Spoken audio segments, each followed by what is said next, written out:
श्रावण हरियाली अमावस्या व्रत कथा। हमारे चैनल को सब्सक्राइब करें और बेल आइकन को प्रेस करें। धन्यवाद। पौराणिक कथा के अनुसार एक नगर में एक प्रतापी राजा रहता था। उन्हें एक बेटा था जिसका विवाह हो चुका था। एक दिन रानी ने चोरी से मिठाई खा ली और नाम चूहे का लगा दिया, जिसकी वजह से चूहा बहुत गुस्सा हो गया और उसने मन ही मन में ठान लिया कि वह चोर को राजा के सामने लेकर आएगा। एक दिन राजा के यहाँ कुछ मेहमान आए। सभी मेहमान राजा के कमरे में सोए हुए थे। क्योंकि चूहे को बहुत गुस्सा था, इस वजह से वह रानी की साड़ी को ले जाकर उस कमरे में रख दिए। सुबह सभी मेहमानों की आँख खुली तो उसने रानी के कपड़े को वहाँ देखा। वह यह देखकर हैरान रह गए।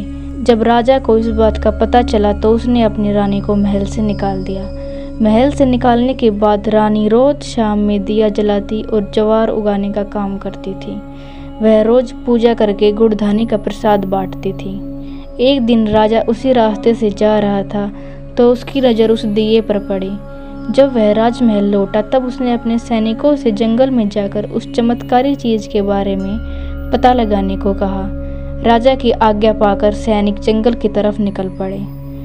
जब वह उस पीपल के पेड़ के नीचे पहुंचे तो उन्होंने देखा कि दिए आपस में बात कर रहे हैं। सभी अपनी अपनी कहानी बता रहे थे।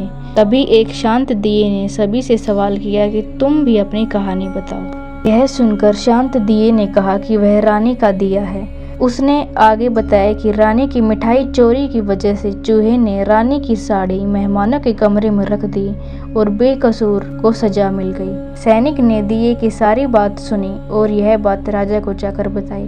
राजा को जब इस बात का पता चला तो उससे बहुत दुख हुआ और उसने रानी को वापस महल में बुलवा लिया। महल में वापस आने के बाद रानी खुशी खुशी रहने लगी। हमारे चैनल को सब्सक्राइब करें और बेल आइकन को प्रेस करें।